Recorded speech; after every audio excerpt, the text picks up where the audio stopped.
ఈ దిన వాగ్దానము కీర్తన గ్రంథము 103:2. యెహోవాను సన్నిధించుము, ఆయన చేసిన ఉపకారములో దేనిని మరువకము.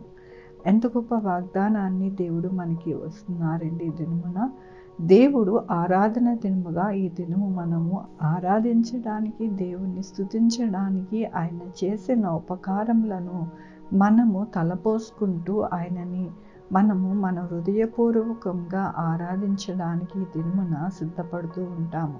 దానినే దేవుడు అంటూ ఉన్నారు, యెహోవాను సన్నిధించుము, ఆయన చేసిన ఉపకారములు దేనిని మరవక ఎల్లప్పుడూ కూడా ఆయన యందు నమ్మిక కలిగి ఆయనని స్తుతిస్తూ ఆయనని అంటుకట్టుకొని బ్రతకాలి అని ఈ దినమున దేవుడు సెలవిస్తూ ఉన్నారు. దేవుని వాక్యంలోని ఆయన నీ దోషములన్నిటినీ క్షమించువాడు, నీ సంకటములన్నిటినీ కుదుర్చువాడు, కరుణా కటాక్షములను నీకు కిరీటముగా ఉంచుచున్నాడు. అవునండి, మన జీవితంలో మనము ఆయనని సన్నతించి ఆయన ఉపకారములను బట్టి మనము ఆయనని స్తుతిస్తూ ఉన్నాము. ఎందుకు అంటే ఆయన మన దోషములన్నిటినీ క్షమించి మన సంకటముల అన్నిటినీ కుదిర్చి మన జీవితంలో ఆయన కరుణా కటాక్షములు మనకి అనుగ్రహించి ఆయన మనకి కిరీటముగా ఉంచి ఉన్నాడు అని దేవుడు సెలవిస్తూ ఉన్నారు. అవును కదండి, ఇవన్నీ కూడా దేవుడు మనకి అనుగ్రహించే దేవుడుగా ఉన్నారని మనము ఆరాధిస్తున్నాం, ఆయనకి స్తుతిస్తూ ఉన్నాం. కాబట్టి మరొక్కసారి దేవుడు సెలవిస్తూ ఉన్నది ఏమిటి అంటే, ఈ దినమున ఆయనని ఎల్లప్పుడూ కూడా మనము సన్నతించి ఆయన ఉపకారములు బట్టి మనము స్తుతిస్తే కనుక మన యొక్క ప్రాణము విమోచింపజేసి మనకి ఆయన కరుణా కటాక్షములను అనుగ్రహించి మన దోషములు అన్నిటినీ కూడా క్షమించి మనకి కిరీటముగా ఆయన ఉంచి అన్ని విషయాలలో మనకి తోడుగా ఉండి నడిపిస్తాను అని దేవుడి దినమున సెలవిస్తూ ఉన్నందుకు దేవునికి వందనాలు చెల్లిస్తూ ఉన్నాను. ఈ దినమున పుట్టినరోజు, పెళ్లి రోజు, అనేక శుభదినములు చేసుకుంటున్న వారందరికీ కూడా నిండారుగా శుభాకాంక్షలు తెలియజేస్తూ ఉన్నానండి. మీ జీవితంలో దేవుని యొక్క ఆశీర్వాదము, ఆయన కృప, ఆయన కరుణ, ఆయన బహుమానము మీకు అనుగ్రహించినగాక. ఆరాధించుకుందామండి.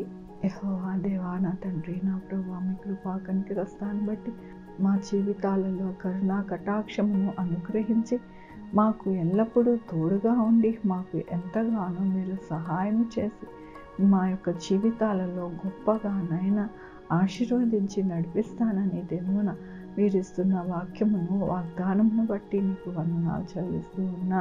ఈ దినమున పుట్టినరోజు, పెళ్లి రోజు, అనేక శుభదినములు చేసుకుంటున్న వారందరినీ దీవించి ఆశీర్వదిస్తున్నందుకు నీకు వందనాలు. మా కొరకు ప్రార్థన చేయమన్న వారిని, వారి యొక్క బిడ్డల్ని, వారి యొక్క భవిష్యత్తుని, వారి ఆరోగ్యములు, వారి చేయ పనులు, వారి ఉద్యోగములు అన్నిటినీ కూడా మీరు మీ యొక్క కృప చేత అనుగ్రహిస్తున్నారు. మీకు వందనాలు. Sugar, BP, thyroid, heart problem, kidney problem, AIDS, cancer, నరాల బలహీనత, పెరాలసిస్, గ్యాస్ట్రిక్, ప్రతి విధమైన అనారోగ్యాన్ని తీసివేసి స్వస్థపరుస్తున్నారు. మీకు వందనాలు. ప్రతి కుటుంబాన్ని మీరు జ్ఞాపకం చేసుకుంటున్నారు. మీకు వందనాలు. ఉద్యోగం లేని వారికి ఉద్యోగాలు దయచేస్తున్నారు. మీకు వందనాలు. భార్యాభర్తలు విడిపోయిన వారు కలుపుతున్నారు. మీకు వందనాలు. బిడ్డలకి చదువులు అనుగ్రహిస్తున్నారు. మీకు వందనాలు. బిడ్డలకి ఆరోగ్యాలు ఇస్తున్నారు. మీకు వందనాలు.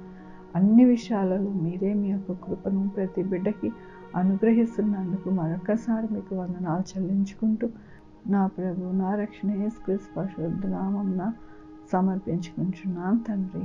ఆమేన్. తండ్రి, కుమార, పరిశుద్ధాత్మ సదాకాలం మనందరికీ తోడై ఉండును గాక. ఆమేన్. God bless.